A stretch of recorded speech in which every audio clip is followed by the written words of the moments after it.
ಬಿಜೆಪಿಯಲ್ಲಿ ಬೇಯ್ತಿಲ್ವಾ ಅಶೋಕ್ ಬೇಳೆ. ಬಿವೈವಿ ಗೂಗ್ಲಿಗೆ ಅಶೋಕ್ ಕ್ಲೀನ್ ಬಾಲ್ಡ್. ಸಿದ್ದು ಮೇಲೆ ಗೂಬೆ ಕೂರಿಸಿ ಗೇಮ್ ಪ್ಲಾನ್. ರಾಜ್ಯ ಬಿಜೆಪಿ ಒಡೆದ ಮನೆಯಾಗಿದೆ ಅನ್ನೋದು ನಿಮ್ಗೆಲ್ಲ ಗೊತ್ತೇ ಇದೆ. ಅಲ್ಲಿ ಬಿವೈ ವಿಜಯೇಂದ್ರ ಬಣ, ವಿಜಯೇಂದ್ರ ವಿರೋಧಿ ಬಣ ಮತ್ತು ಅಶೋಕ್ ಬಣ, ಹೀಗೆ ಹಲವು ಬಣಗಳಿವೆ. ಹೀಗಾಗಿ ಅಶೋಕ್ ಅವರ ಬೇಳೆ ಬೇಯ್ತಿಲ್ಲ ಅನ್ನೋ ಮಾತುಗಳು ಇವೆ. ಅಷ್ಟೇ ಅಲ್ಲ, ಅಶೋಕ್ ಅವರು ವಿಪಕ್ಷ ನಾಯಕರಾಗಿ ಸಮರ್ಥವಾಗಿ ಸರ್ಕಾರವನ್ನ ಕಟ್ಟಿ ಹಾಕಲು ವಿಫಲವಾಗಿದ್ದಾರೆ ಅನ್ನೋ ಆರೋಪಗಳು ಅವರ ಮೇಲಿವೆ. ಪರಿಸ್ಥಿತಿ ಹೀಗಿರುವಾಗಲೇ ಬಿವೈ ವಿಜಯೇಂದ್ರ ಗೂಗ್ಲಿಗೆ ಅಶೋಕ್ ಕ್ಲೀನ್ ಬೋಲ್ಡ್ ಆಗಿದ್ದಾರೆ ಎನ್ನಲಾಗ್ತಿದೆ. ಇದೆಲ್ಲದರ ಪರಿಣಾಮ ಅಶೋಕ್ ಅವರು ಸಿದ್ದರಾಮಯ್ಯ ಮತ್ತು ಸರ್ಕಾರವನ್ನ ಕಟ್ಟಿ ಹಾಕಿ ಬಿಜೆಪಿ ಹೈಕಮಾಂಡ್ ಬಳಿ ಶಹಬಾಸ್ ಗಿರಿ ಗಿಟ್ಟಿಸಿ ಹಾತೊರೆಯುತ್ತಿದ್ದಾರೆ. ಹಾಗಾದ್ರೆ ಅಶೋಕ್ ಅವರ ಗೇಮ್ ಪ್ಲಾನ್ ಏನು? ರಾಜ್ಯ ಕಾಂಗ್ರೆಸ್ ನಲ್ಲಿ ನಡೆಯುತ್ತಿರೋ ಮೇಜರ್ ಡೆವಲಪ್ಮೆಂಟ್ಸ್ ಆದ್ರೂ ಏನು ಅಂದ್ರ ಅದನ್ನ ಡೀಟೇಲ್ ಆಗಿ ತೋರಿಸ್ತೀವಿ. ಆದ್ರೆ ಅದಕ್ಕಿಂತ ಮೊದಲು ಹಲೋ ಕನ್ನಡ ಯೂಟ್ಯೂಬ್ ಚಾನೆಲ್ ಅನ್ನ ಸಬ್ಸ್ಕ್ರೈಬ್ ಮಾಡ್ಕೊಳ್ಳಿ. ಹಾಗೇನೆ ಪಕ್ಕದಲ್ಲಿರೋ ಬೆಲ್ ಬಟನ್ ಅನ್ನು ಪ್ರೆಸ್ ಮಾಡಿ. ಸಿದ್ದು ಸರ್ಕಾರ ಒಂದಲ್ಲ ಎರಡಲ್ಲ ಒಟ್ಟು 5 ಗ್ಯಾರಂಟಿ ಯೋಜನೆಗಳನ್ನ ಜನರಿಗೆ ಕೊಡ್ತಾ ಇದೆ. ಇದರಿಂದ ಸರ್ಕಾರದ ಮೇಲೆ ಜನರಿಗೆ ವಿಶ್ವಾಸವಿದೆ, ನಂಬಿಕೆ ಹೆಚ್ಚಾಗ್ತಿದೆ. ಜೊತೆಗೆ 2028ರಲ್ಲೂ ರಾಜ್ಯದಲ್ಲಿ ಕಾಂಗ್ರೆಸ್ ಸರ್ಕಾರವೇ ಅಸ್ತಿತ್ವಕ್ಕೆ ಬರಬೇಕು ಅನ್ನೋ ಕೂಗು ಕೂಡ ಎದ್ದಿದೆ. ಆದ್ರೆ ಇದನ್ನ ಮರೆಮಾಚಿ ಬಿಜೆಪಿಗೆ ಬೂಸ್ಟ್ ಕೊಡೋದಕ್ಕೆ ಕೆಲ ಮೈನ್ ಸ್ಟ್ರೀಮ್ ಮಾಧ್ಯಮಗಳು ಇನ್ನಿಲ್ಲದ ಕಸರತ್ತನ್ನ ನಡೆಸುತ್ತಿವೆ. ಮತ್ತೊಂದು ಕಡೆ ವಿಪಕ್ಷಗಳಾದ ಬಿಜೆಪಿ ಮತ್ತು ಜೆಡಿಎಸ್ ಪಕ್ಷಗಳ ನಾಯಕರು ಸಿದ್ದು ಸರ್ಕಾರದಲ್ಲಿ ಬ್ರಹ್ಮಾಂಡ ಭ್ರಷ್ಟಾಚಾರ ನಡೆದು ಹೋಗಿದೆ, ಈ ಸರ್ಕಾರದಿಂದ ಜನ ಬೇಸತ್ತಿದ್ದಾರೆ ಅಂತೇಳಿ ಸರ್ಕಾರ ಮತ್ತು ಸಿದ್ದರಾಮಯ್ಯನವರ ಮೇಲೆ ಗೂಬೆ ಕೂರಿಸಲು ಯತ್ನಿಸುತ್ತಲೇ ಇದ್ದಾರೆ. ನಿಮ್ಗೆ ಗೊತ್ತಿರಲಿ, ಈ ಹಿಂದಿನ ಬಿಎಸ್ವೈ ಮತ್ತು ಬೊಮ್ಮಾಯಿ ಸರ್ಕಾರಗಳ ಮೇಲೆ ಎಂತೆಂತ ಆರೋಪಗಳು ಕೇಳಿ ಬಂದಿದ್ವು. ಕೋವಿಡ್ ಹಗರಣ, ಪಿಎಸ್ಐ ನೇಮಕಾತಿ ಅಕ್ರಮ, ಬಿಟ್ ಕಾಯಿನ್ ಸ್ಕ್ಯಾಮ್, 40% ಕಮಿಷನ್ ಕಳಂಕ, ಹೀಗೆ ಒಂದ ಎರಡ ಆಗಿನ ಸರ್ಕಾರದಲ್ಲಿ ಬೇಲಿಯೇ ಎದ್ದು ಹೊಲ ಮೈದಂತ ಪರಿಸ್ಥಿತಿ ಇತ್ತು. ಜೊತೆಗೆ ಈ ಹಿಂದಿನ ಬಿಜೆಪಿ ಸರ್ಕಾರದಲ್ಲಿ ಹೇಳಿಕೊಳ್ಳೋಣ ಅಂದ್ರೂ ಒಂದೇ ಒಂದು ಜನಪ್ರಿಯ ಕಾರ್ಯಕ್ರಮವನ್ನು ಜಾರಿಗೆ ತಂದಿರಲಿಲ್ಲ. ಆದ್ರೆ ಈಗ ಕೆರೆಯ ನೀರನ್ನ ಕೆರೆಗೆ ಚೆಲ್ಲಿ ಅನ್ನೋ ರೀತಿ ಜನರ ದುಡ್ಡನ್ನ ಗ್ಯಾರಂಟಿ ಯೋಜನೆಗಳ ರೂಪದಲ್ಲಿ ಜನರಿಗೆ ವಾಪಸ್ ಕೊಡ್ತಾ ಇದೆ ಸರ್ಕಾರ. ಅದರ ಜೊತೆಗೆ ಅಭಿವೃದ್ಧಿ ಕೆಲಸಗಳಿಗೂ ಒತ್ತು ಕೊಡ್ತಾ ಇದೆ. ಇಲ್ಲಿ ಭ್ರಷ್ಟಾಚಾರ ಮಾಡೋದಕ್ಕೆ ಹಣ ಎಲ್ಲಿಂದ ಬರ್ತಿದೆ? ಆದ್ರೆ ಈ ಹಿಂದಿನ ಬಿಜೆಪಿ ಸರ್ಕಾರದಲ್ಲಿ ಜನಪ್ರಿಯ ಯೋಜನೆಗಳು ಇರ್ಲಿಲ್ಲ, ಅಭಿವೃದ್ಧಿ ಕಾರ್ಯಗಳು ಇರ್ಲಿಲ್ಲ, ಬದಲಿಗೆ ಭ್ರಷ್ಟಾಚಾರ ತಾಂಡವವಾಡ್ತಿತ್ತು ಅನ್ನೋ ಆರೋಪ ಮೇಲಿಂದ ಮೇಲೆ ಕೇಳಿ ಬರುತ್ತಲೇ ಇತ್ತು. ಹಾಗಾದ್ರೆ ಭ್ರಷ್ಟಾಚಾರದಲ್ಲಿ ಮುಳುಗಿದ್ದಿರೋದು ಕಾಂಗ್ರೆಸ್ ಸರ್ಕಾರವಾ ಇಲ್ಲ ಈ ಹಿಂದಿನ ಬಿಜೆಪಿ ಸರ್ಕಾರವಾ? ಈ ಹಿಂದೆ ಬಿಜೆಪಿ ಸರ್ಕಾರದಲ್ಲಿ ಒಂದೇ ಒಂದು ಜನಪ್ರಿಯ ಕಾರ್ಯಕ್ರಮವನ್ನು ಜಾರಿಗೆ ತರದೆ ಭ್ರಷ್ಟಾಚಾರದ ಕಳಂಕ ಹೊತ್ತು ಕೂತಿದ್ದ ಬಿಜೆಪಿ ನಾಯಕರು ಈಗ ಸಿದ್ದು ಸರ್ಕಾರವನ್ನ ಪರಮ ಭ್ರಷ್ಟ ಸರ್ಕಾರ ಅಂತೇಳಿ ಬೊಂಬಡ ಬಾರಿಸುತ್ತಿರೋದು ನಿಜಕ್ಕೂ ವಿಪರ್ಯಾಸ. ಹಾಗಾದ್ರೆ ಸಿದ್ದು ಸರ್ಕಾರವನ್ನ ಕಟ್ಟಿ ಹಾಕಲು ಬಿಜೆಪಿ ನೆಚ್ಚಿಕೊಂಡಿರೋ ಆಯ್ಕೆಗಳೇನು ಗೊತ್ತಾ? ಅದನ್ನ ಒಂದೊಂದಾಗಿ ತೋರಿಸ್ತೀವಿ ನೋಡಿ. ನಂಬರ್ 1, ಸಿದ್ದು ಡಿಕೆ ಮಧ್ಯೆ ಬೆಂಕಿ ಹಚ್ಚೋದು. ಬೆಲ್ಲ ಇದ್ದ ಕಡೆ ನೊಣಗಳು ಇರೋ ರೀತಿ ಅಧಿಕಾರ ಇದ್ದ ಕಡೆ ಭಿನ್ನಮತ ಮನಸ್ತಾಪಗಳಂತೂ ಇದ್ದೇ ಇರ್ತಾವೆ. ಅದೇ ರೀತಿ ಸಿದ್ದರಾಮಯ್ಯ ಮತ್ತು ಡಿಕೆಶಿ ಮಧ್ಯೆ ಸಿಎಂ ಕುರ್ಚಿಗಾಗಿ ಜಟಾಪಟಿ ನಡೀತಾ ಇರೋದು ನಿಮಗೆಲ್ಲ ಗೊತ್ತೇ ಇದೆ. ಇತ್ತ ಬಿಜೆಪಿ ನಾಯಕರಿಗೂ ಇದೇ ಬ್ರಹ್ಮಾಸ್ತ್ರವಾಗಿ ಸಿಕ್ಕಿದೆ. ಅವಕಾಶ ಸಿಕ್ಕಿದಾಗಲೆಲ್ಲ ಈ ವಿಷಯವನ್ನ ಪ್ರಸ್ತಾಪಿಸಿ ಬೇಳೆ ಬೇಯಿಸಿಕೊಳ್ಳಲು ನೋಡ್ತಾನೆ ಇರ್ತಾರೆ. ಇವತ್ತು ಸದನದಲ್ಲಿ ಬಿಜೆಪಿ ನಾಯಕರು ಇದೇ ವಿಚಾರ ಪ್ರಸ್ತಾಪಿಸಿ ಮತ್ತೆ ಸಿದ್ದು ಕಾಲೆಳೆದಿದ್ದಾರೆ. ಹೌದು ವೀಕ್ಷಕರೇ, ಬಜೆಟ್ ಮೇಲಿನ ಉತ್ತರದ ವೇಳೆ ಸದನದಲ್ಲಿ ಡಿಕೆಶಿ ಹೆಸರು ಹಾಗೂ ಸ್ಪೀಕರ್ ಖಾದರ್ ಫೋಟೋ ಸೆಷನ್ ವಿಚಾರ ಪ್ರಸ್ತಾಪಿಸಿ ವಿಪಕ್ಷಗಳು ಸಿಎಂಗೆ ಕಾಲೆಳೆಯುತ್ತಿದ್ವು. ವಿಪಕ್ಷಗಳ ಲೇವಡಿಗೆ ಉತ್ತರಿಸಿರೋ ಸಿಎಂ ಸಿದ್ದರಾಮಯ್ಯ, ನಮ್ಮಲ್ಲಿ ಎಲ್ಲಾ ಶಾಸಕರು ಅರ್ಹರು, ಯಾರಾದ್ರೂ ಸಿಎಂ ಆದ್ರೂ ನನಗೆ ಖುಷಿಯಾಗುತ್ತೆ.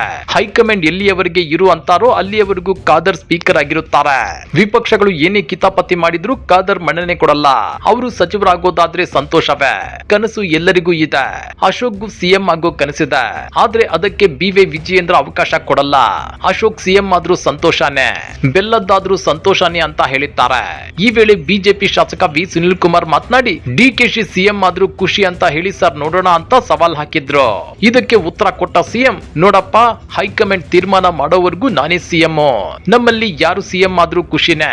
ಯಾಕೆ ಎಂಬಿ ಪಾಟೀಲ್ ಆಗ್ಬಾರ್ದಾ, ಮುನಿಯಪ್ಪ ಆಗ್ಬಾರ್ದಾ, ಕೋನಾರೆಡ್ಡಿ, ಈಶ್ವರ್ ಖಂಡ್ರೆ, ಶಿವಾನಂದ ಪಾಟೀಲ್, ದಿನೇಶ್ ಗುಂಡೂರಾವ್ ಸಿಎಂ ಆಗ್ಬಾರ್ದಾ? ಎಲ್ಲರಿಗೂ ಸಿಎಂ ಆಗುವ ಅರ್ಹತೆ ಇದೆ, ಅವಕಾಶಗಳು ಸಿಗಬೇಕಷ್ಟೇ. ಎಲ್ಲರಿಗೂ ಯೋಗ್ಯತೆ ಇದೆ, ಅವಕಾಶ ಸಿಗಲ್ಲವಷ್ಟೇ. ಅವಕಾಶ ಬಂದ್ರೆ ಎಲ್ಲರೂ ಆಗ್ತಾರೆ ಅಂತ ಹೇಳಿದ್ದಾರೆ. ಇಷ್ಟೆಲ್ಲ ಹೇಳಿದ್ರು ಕೊನೆಗೂ ಡಿಕೆಶಿ ಹೆಸರನ್ನ ಸಿಎಂ ಸಿದ್ದರಾಮಯ್ಯ ಹೇಳಲೇ ಇಲ್ಲ. ನಂಬರ್ 2, ಸಿಎಂ ವಿರುದ್ಧ ಅಪಪ್ರಚಾರ. ಇನ್ನ ಸರ್ಕಾರವನ್ನ ಕಟ್ಟಿ ಹಾಕಲು ಬಿಜೆಪಿ ಬತ್ತಳಿಕೆಯಲ್ಲಿರೋ ಮತ್ತೊಂದು ಬ್ರಹ್ಮಾಸ್ತ್ರವಂದ್ರೆ ಸಿಎಂ ಸಿದ್ದರಾಮಯ್ಯ ವಿರುದ್ಧ ಅಪಪ್ರಚಾರ ನಡೆಸೋದು. ಈ ಅಸ್ತ್ರವನ್ನ ಅತ್ಯಂತ ವ್ಯವಸ್ಥಿತವಾಗಿ ಬಿಜೆಪಿ ಮತ್ತು ಜೆಡಿಎಸ್ ಪಕ್ಷಗಳು ಬಳಸುತ್ತಾ ಬಂದಿವೆ. ಸಿದ್ದರಾಮಯ್ಯ ಕುರ್ಚಿಗೆ ಅಂಟುಕೊಂಡು ಕೂತಿದ್ದಾರೆ. ಸುಮಾರು 7.5 ವರ್ಷಗಳ ಕಾಲ ಸಿಎಂ ಆಗಿರೋ ಸಿದ್ದರಾಮಯ್ಯ ಈಗಲೂ ಆ ಕುರ್ಚಿಗೆ ಅಂಟುಕೊಂಡು ಕೂತಿದ್ದಾರೆ. ಅದನ್ನ ಡಿಕೆಶಿಗೆ ಬಿಟ್ಟು ಕೊಡ್ತಿಲ್ಲ ಅಂತೇಳಿ ವಿಪಕ್ಷ ನಾಯಕ ಅಶೋಕ್ ಆರೋಪಿಸಿದ್ದಾರೆ. ಇನ್ನ ಈ ಬಗ್ಗೆ ಸದನದಲ್ಲಿ ದನಿ ಎತ್ತಿರೋ ವಿಪಕ್ಷ ನಾಯಕ ಅಶೋಕ್ ಅವರು, ಸಿದ್ದರಾಮಯ್ಯನವರೇ 17 ಬಜೆಟ್ ಮಂಡಿಸಿರುವ ತಮಗೆ ಇವೆಲ್ಲ ತಿಳಿದಿಲ್ಲ ಅಂತೇನೂ ಇಲ್ಲ. ರಾಜ್ಯದ ಆರ್ಥಿಕ ಪರಿಸ್ಥಿತಿ ಎಷ್ಟು ಹದಗೆಟ್ಟಿದೆ, ಇದರ ದುಷ್ಪರಿಣಾಮಗಳೇನು ಅನ್ನೋದು ಎಲ್ಲರಿಗಿಂತ ತಮಗೆ ಚೆನ್ನಾಗಿ ಗೊತ್ತಿದೆ. ಆದ್ರೆ ಕುರ್ಚಿಗೆ ಅಂಟಿಕೊಂಡು ತಮಗೆ ತಾವೇ ಆತ್ಮವಂಚನೆ ಮಾಡಿಕೊಳ್ಳುತ್ತಿದ್ದೀರಲ್ಲ, ಇದು ನಿಮ್ಮ ರಾಜಕೀಯ ಜೀವನದ ಅತ್ಯಂತ ದೊಡ್ಡ ದುರಂತ ಅಂತೇಳಿ ಕಿಡಿಕಾರಿದ್ದಾರೆ. ಇಲ್ಲಿ ಗಮನಿಸಬೇಕಾದ ಅಂಶ ಏನಂದ್ರೆ, ಸಿದ್ದರಾಮಯ್ಯ ಸುದೀರ್ಘ ಅವಧಿಗೆ ಸಿಎಂ ಆಗಿರೋದನ್ನ ಪ್ರಶ್ನಿಸುತ್ತಿರೋ ವಿಪಕ್ಷ ನಾಯಕ ಆರ್ ಅಶೋಕ್ ಅವರು ಅದೇ ಕೇಂದ್ರದಲ್ಲಿ ಸುದೀರ್ಘ ಅವಧಿಗೆ ಪ್ರಧಾನಿಯಾಗಿರೋ ನರೇಂದ್ರ ಮೋದಿ ಅವರ ಅಧಿಕಾರದ ಬಗ್ಗೆ ಚಕಾರ ಎತ್ತುತ್ತಿಲ್ಲ. ಜೊತೆಗೆ ಕಳೆದ 12 ವರ್ಷಗಳಲ್ಲಿ ದೇಶದ ಸಾಲವನ್ನ 200 ಲಕ್ಷ ಕೋಟಿ ಗಡಿ ದಾಟಿಸಿರೋ ಮೋದಿ ಸರ್ಕಾರದ ಬಗ್ಗೆ ಅದೇಕೆ ದನಿ ಎತ್ತಲ್ಲ. ಇದನ್ನ ನೋಡಿದ್ರೆ ವಿಪಕ್ಷ ನಾಯಕ ಆರ್ ಅಶೋಕ್ ಅವರ ಆರೋಪ ಮತ್ತು ವಾಗ್ದಾಳಿ ಬರೀ ರಾಜಕೀಯ ಪ್ರೇರಿತ ದಾಳಿ ಅನ್ನೋದ್ರಲ್ಲಿ ಎರಡು ಮಾತಿಲ್ಲ. ನಂಬರ್ 3, ಕೇಂದ್ರದ ಅನ್ಯಾಯವನ್ನ ಮರೆಮಾಚೋದು. ಇದು ರಾಜ್ಯ ಬಿಜೆಪಿ ನಾಯಕರ ಅತಿ ದೊಡ್ಡ ಜಾಣತನ. ಕೇಂದ್ರ ಸರ್ಕಾರ ರಾಜ್ಯಕ್ಕೆ ಅನುದಾನದಲ್ಲಿ ತಾರತಮ್ಯ ಮಾಡುತ್ತೆ, ಜಿಎಸ್ಟಿ ಪಾಲಲ್ಲಿ ತಾರತಮ್ಯ ಮಾಡ್ತಿದೆ. ಆದ್ರೂ ಬಿಜೆಪಿ ನಾಯಕರು ಈ ಬಗ್ಗೆ ತುಟಿಕ್ ಪಿಟಿಕ್ ಅನ್ನಲ್ಲ. ಅದೇ ರೀತಿ ಈಗ ದೇಶಾದ್ಯಂತ ಎಲ್ಪಿಜಿ ಗ್ಯಾಸ್ ಅಭಾವ ಎದುರಾಗಿದೆ. ಆದ್ರೆ ಕೇಂದ್ರ ಸಚಿವ ಪ್ರಹ್ಲಾದ್ ಜೋಶಿ ದೇಶದಲ್ಲಿ ಎಲ್ಪಿಜಿ ಅಭಾವ ಆಗೇ ಇಲ್ಲ, ಇದೆಲ್ಲ ಕಾಂಗ್ರೆಸ್ ನಾಯಕರ ಸೃಷ್ಟಿ ಅಂತೇಳಿ ಸಮರ್ಥಿಸಿಕೊಳ್ತಾರೆ. ಇದೆಂತ ವಿಪರ್ಯಾಸ ನೋಡಿ. ಸಮಸ್ಯೆ ಕಣ್ಮುಂದೆ ಇದ್ರೂ ಅದನ್ನ ರಾಜಕೀಯ ಮಾಡ್ತಾ ಸಮರ್ಥಿಸಿಕೊಳ್ತಿರೋದು ಎಷ್ಟು ಸರಿ. ನಂಬರ್ 4, ಸ್ವಪಕ್ಷದಲ್ಲೇ ಕೆಸರೆರಚಾಟ. ಇನ್ನ ರಾಜ್ಯ ಬಿಜೆಪಿ ಮೊದಲೇ ಹೇಳಿದಂತೆ ಮನೆಯೊಂದು 16 ಬಾಗಿಲುಗಳಾಗಿ ಸುಮಾರು ವರ್ಷಗಳೇ ಕಳೆದಿವೆ. ಇಲ್ಲಿ ಬಿವೈ ವಿಜಯೇಂದ್ರ, ಆರ್ ಅಶೋಕ್ ಮತ್ತು ಯತ್ನಾಳ್ ಬಣಗಳು ಇನ್ನೂ ಆಕ್ಟಿವ್ ಆಗೇ ಇವೆ. ಆದ್ರೆ ಆರ್ ಅಶೋಕ್ ಅವರು ವಿಪಕ್ಷ ನಾಯಕನ ಸ್ಥಾನದಲ್ಲಿರೋದು ವಿಜಯೇಂದ್ರ ಅವರಿಗೆ ಇಷ್ಟ ಇಲ್ಲ ಅನ್ನೋ ಮಾತುಗಳಿವೆ. ಅದೇ ರೀತಿ ಯತ್ನಾಳ್ ಬಣಕ್ಕೂ ಈಗಲೂ ವಿಜಯೇಂದ್ರ ಬಿಜೆಪಿ ರಾಜ್ಯಾಧ್ಯಕ್ಷರಾಗಿರೋದು ಸುತಾರಾಮ್ ಇಷ್ಟವಿಲ್ಲ. ಇನ್ನ ರಾಜ್ಯ ಬಿಜೆಪಿ ಸದ್ಯ ವಿಪಕ್ಷ ಸ್ಥಾನದಲ್ಲಿ ಕೂತಿದ್ರು ಅಧಿಕಾರಕ್ಕಾಗಿ ಪಕ್ಷದ ಮೇಲಿನ ಹಿಡಿತಕ್ಕಾಗಿ ಒಳಗೊಳಗೆ ಕಚ್ಚಾಟ ಜೋರಾಗಿದೆ. ಇನ್ನ ಬಿಎಸ್ವೈ ಮತ್ತು ವಿಜಯೇಂದ್ರ ಅವರಂತೂ ಈ ಸಲದ ಬೈ ಎಲೆಕ್ಷನ್ ನಲ್ಲಿ 2ಕ್ಕೆ 2 ಕ್ಷೇತ್ರಗಳನ್ನ ಗೆದ್ದು ರಾಜ್ಯದಲ್ಲಿ ತಮ್ಮ ಇಮೇಜ್ ಹೆಚ್ಚಿಸಿಕೊಳ್ಳಲು ಹಾತೊರೆಯುತ್ತಿದ್ದಾರೆ. ಜೊತೆಗೆ ಸಿಎಂ ಕುರ್ಚಿ ಮೇಲೆ ಕಣ್ಣಿಟ್ಟಿರೋ ಆರ್ ಅಶೋಕ್ ಅವರನ್ನ ರಾಜಕೀಯವಾಗಿ ಸೈಡ್ಲೈನ್ ಮಾಡೋಕೆ ವ್ಯವಸ್ಥಿತ ತಂತ್ರಗಾರಿಕೆಯು ಈಗಾಗಲೇ ನಡೆಯುತ್ತಿದೆ ಅನ್ನೋ ಮಾತುಗಳು ರಾಜಕೀಯ ಪಡಸಾಲೆಯಲ್ಲಿ ಹರಿದಾಡ್ತಿವೆ. ನಂಬರ್ 5, ದೋಸ್ತಿ ದಂಗಲ್. 2028ರಲ್ಲಿ ಬಿಜೆಪಿ ಖಂಡಿತ ಅಧಿಕಾರಕ್ಕೆ ಬಂದೇ ಬರುತ್ತೆ. ಬಂದಿಲ್ಲ ಅಂದ್ರೂ ಆಪರೇಷನ್ ಕಮಲ ಮಾಡಿಯಾದ್ರೂ ಅಧಿಕಾರಕ್ಕೆ ಬರಬಹುದು ಅನ್ನೋ ಅಗಲುಗನಸು ಕಾಣ್ತಾ ಕೂತಿದ್ದಾರೆ ಬಿಜೆಪಿ ನಾಯಕರು. ಜೊತೆಗೆ ಬಿಜೆಪಿಯೊಂದೇ 100ಕ್ಕೂ ಹೆಚ್ಚು ಸೀಟುಗಳನ್ನ ಗೆಲ್ಲಬೇಕು, ಸಾಧ್ಯವಾದ್ರೆ ಸಿಂಪಲ್ ಮೆಜಾರಿಟಿ ತಗೋಬೇಕು ಅನ್ನೋ ಆಸೆಯು ಬಿಜೆಪಿಗರಲ್ಲಿದೆ. ಆದ್ರೆ ಇತ್ತ ಕಳೆದ ಸಲ 18 ಸೀಟು ಗೆದ್ದು ಅಟ್ಟರ್ ಫ್ಲಾಪ್ ಆಗಿರೋ ಜೆಡಿಎಸ್ ಪಕ್ಷ ಕನಿಷ್ಠ 30+ ಸೀಟುಗಳನ್ನ ಗೆದ್ದು ರಾಜ್ಯದಲ್ಲಿ ಅತಂತ್ರ ಬರ್ಲಿ ಅನ್ನೋದನ್ನೇ ಎದುರು ನೋಡ್ತಿದೆ. ಆ ಮೂಲಕ ಬಿಜೆಪಿ ನಾಯಕರ ಹೆಗಲ ಮೇಲೆ ಬಂದೂಕಿಟ್ಟು ಕಾಂಗ್ರೆಸ್ ಅನ್ನ ಶೂಟ್ ಮಾಡಬೇಕು ಅನ್ನೋ ಇಂಟೆನ್ಷನ್ ಇಟ್ಕೊಂಡಿದೆ. ಜೊತೆಗೆ ಕೇಂದ್ರ ಬಿಜೆಪಿ ನಾಯಕರ ಜೊತೆ ಉತ್ತಮ ನಂಟನ್ನ ಇಟ್ಕೊಂಡು ರಾಜ್ಯ ಬಿಜೆಪಿ ನಾಯಕರನ್ನ ಹದ್ದು ಬಸ್ ನಲ್ಲಿ ಇಟ್ಕೋಬೇಕು ಅನ್ನೋ ಆಸೆ ಕೂಡ ದಳಪತಿಗಳಲ್ಲಿದೆ.